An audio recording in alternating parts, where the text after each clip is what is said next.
If you gaze into the abyss long enough, you see the light, not the darkness.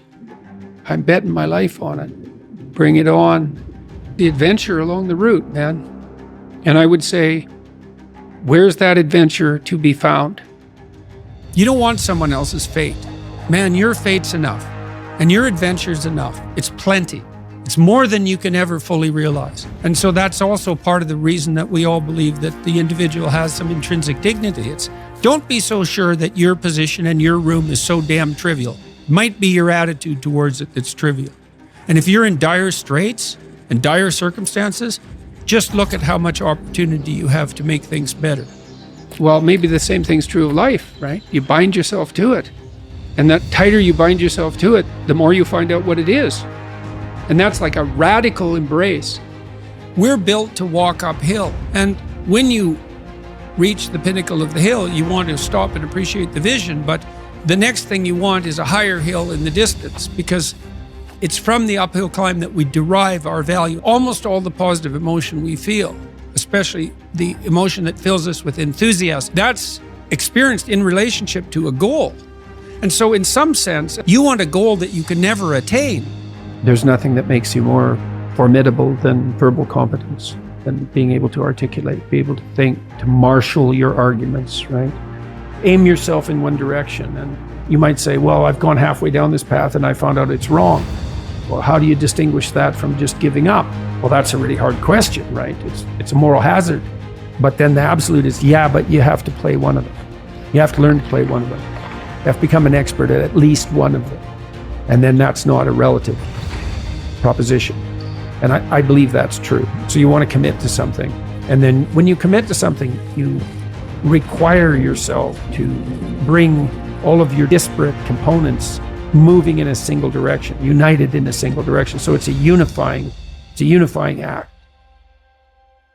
You said that a harmless man is not a good man. A good man is a very dangerous man who has that under voluntary control. How should people become more dangerous? Oh, becoming more articulate is definitely, I would say, that's the primary array of weapons. I mean, physical prowess is something, and it's not nothing, that physical confidence that comes along with that as well. But the same thing replicated at the level of the ability to communicate and to think, that's a way broader field of battle and opportunity. In a world with seemingly infinite options, it can be challenging to decide on the best course of action for one's life. Peterson suggests that a useful approach is to focus on what bothers you or what you find most challenging. These discomforts or challenges can be an indication of where one should focus their time and energy. By leaning into what is difficult or uncomfortable, individuals can discover their strengths and find direction in their lives. Be honest with yourself about your interests, abilities, and limitations, and pursue the path that aligns most closely with your values and passions. There's a lot of things you could be bothered by. Like a million things, man. But some things grip you. They bug you, and they might make you resentful and bitter because they bug you so much. Like, they're your things, man. They've got you. So then I look for a question that I would like the answer to. I would really like the answer to it, so I don't assume I already have the answer, because I would actually really like to have the answer. So if I could get a better answer, great. And so that's the first thing. And that's like a prayer.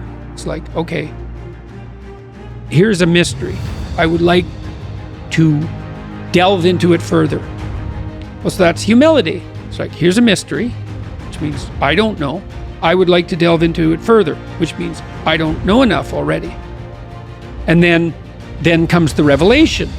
It's like, well, what's a revelation? Oh, if you ask yourself a question, it's a real question. Do you get an answer or not? And the answer is, well, yeah, thoughts start to appear in your head. So from somewhere. That's right, from somewhere. Where do they come from? Do you have a sense? Depends on what you're aiming at. It depends on your intent. So imagine that your intent is to make things better. Then maybe they come from the place that's designed to make things better. Maybe your intent is to make things worse. Then they come from hell.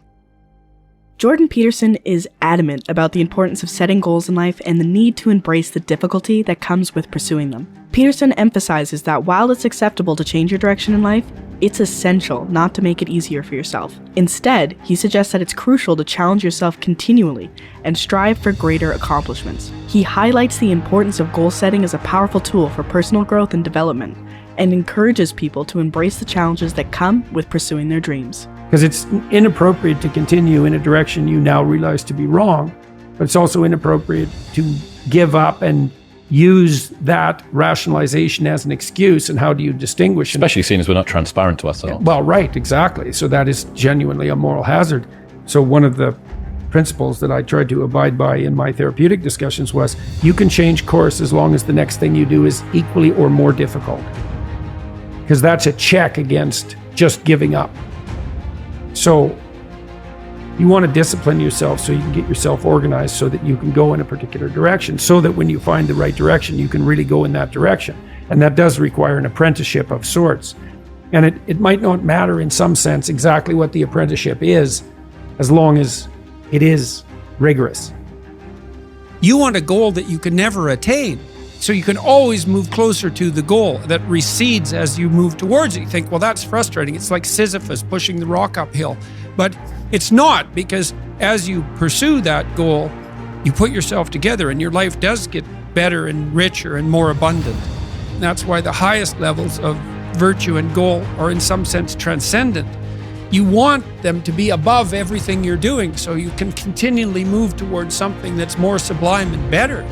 That's what you are. You're here to live, not to sleep. And the problem with the vision of Mai Tais on the beach is that, well, first of all, that's a vision of drug-induced unconsciousness. Second, it's only going to work for about a week.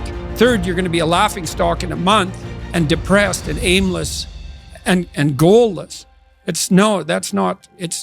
You want a horizon of ever-expanding possibility. And so it does happen to people because they've staked their soul on the attainment of an instrumental goal. Our goal with this video was to share some of Jordan Peterson's most insightful advice and encourage you to use it to help achieve your own personal goals. Whether it's setting ambitious targets, embracing challenges, or focusing on what bothers you, Peterson's insights can help create a path that is fulfilling, purposeful, and unique to you. With perseverance, dedication, and a willingness to take on challenges, you can achieve more than you ever thought possible.